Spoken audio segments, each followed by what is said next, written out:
Kunci pertama, para pemirsa sekalian, supaya kita dimudahkan oleh Allah Subhanahu wa Ta'ala untuk mendapatkan rizki harta, yaitu kita perlu bertaubat dan beristighfar kepada Allah Subhanahu wa Ta'ala. Kenapa demikian? Coba kita menilik atau membaca firman Allah Subhanahu wa Ta'ala di surat Nuh, ketika Allah Subhanahu wa Ta'ala menceritakan apa yang disampaikan oleh Nuh. Faqultu astaghfiru rabbakum innahu kana ghaffara yursilis samaa'a 'alaikum midrara wa yumdidukum bi amwalin wa banina wa yaj'al lakum jannatin wa yaj'al lakum anhara.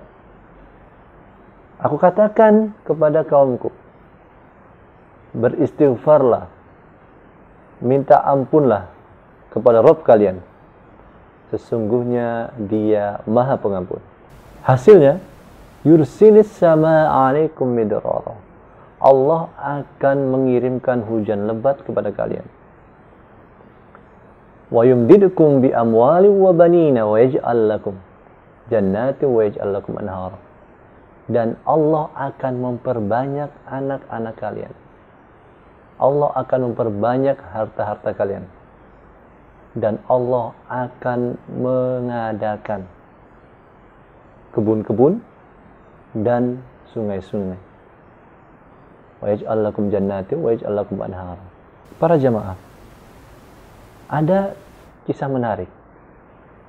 Disebutkan bahwa ada orang yang mengadu kepada Imam Al-Hasan Al-Basri tentang kegersangan. Ada orang lain lagi datang mengadukan tentang kemiskinan. Ada orang lain lagi datang meminta doa kepada Imam Hasan Al-Basri supaya Imam Hasan mendoakan supaya dia mendapatkan anak. Ada juga yang mengadukan tentang keringnya kebun dia. Namun orang-orang tersebut diarahkan oleh Imam Al-Hasan Al-Basri untuk beristighfar kepada Allah Subhanahu wa Ta'ala.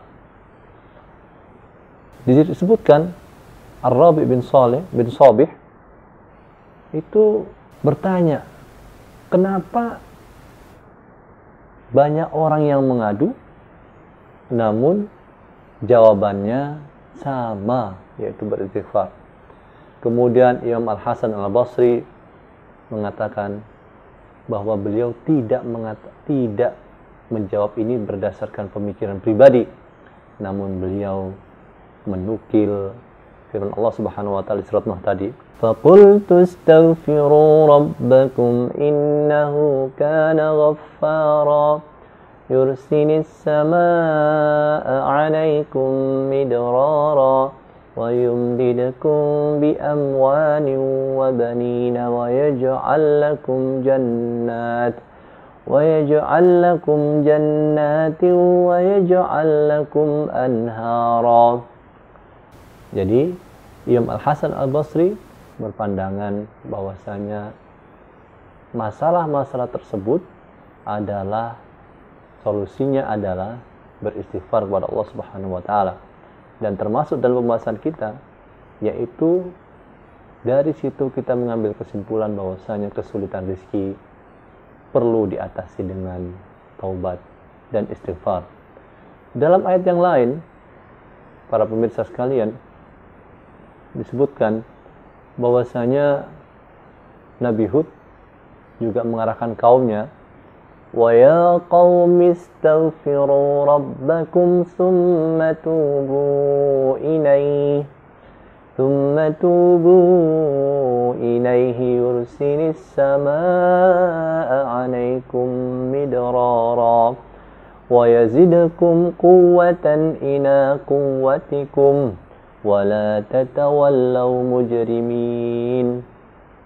Nah, disebutkan di situ, dan Hud berkata, hai kaumku, mohonlah ampun kepada Tuhanmu, bertobatlah kepadanya, niscaya Dia menurunkan hujan yang sangat lebat atas kalian, dan Allah akan menambahkan kekuatan pada kekuatan kalian, dan janganlah kalian berpaling dengan berbuat dosa. Ibnu Katsir rahimahullah menyampaikan, maksudnya di sini adalah Hud memerintahkan kaumnya untuk beristighfar, yang dengannya dosa-dosa yang lalu akan diampuni. Kemudian Nabi Hud juga memerintahkan mereka bertaubat, yang taubat itu berguna untuk masa yang akan mereka hadapi. Barang siapa memiliki sifat ini, kata beliau, niscaya Allah akan mudahkan rezekinya, melancarkan urusannya dan menjaga keadaannya.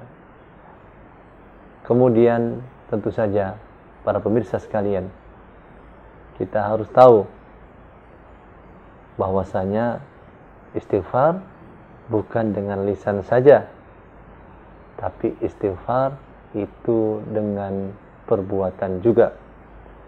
Oleh karena itu, Ar-Raghib Al-Asfahani mengatakan pengertian istighfar, istighfar adalah meminta ampunan dengan ucapan dan perbuatan. Ar-Raghib Al-Asfahani juga menyebutkan tentang taubat. Apa itu taubat? Menurut beliau, taubat adalah meninggalkan dosa karena keburukannya, menyesali dosa yang telah dilakukan, berkeinginan kuat untuk tidak mengulanginya, dan berusaha melakukan apa yang bisa menggantikan perbuatan buruk sebelumnya. Jika keempat hal itu telah terpenuhi, berarti syarat taubatnya telah sempurna. Ini menurut Ar-Raghib Al-Asfahani. Dari sini, para pemirsa sekalian, kita juga tahu ternyata taubat itu ada syaratnya. Jadi syarat ini perlu kita penuhi supaya rezeki juga datang melimpah.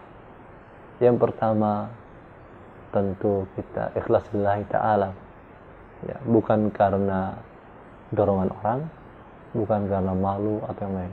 Yang kedua, kita harus berhenti dari perbuatan dosa tersebut saat kita bertobat.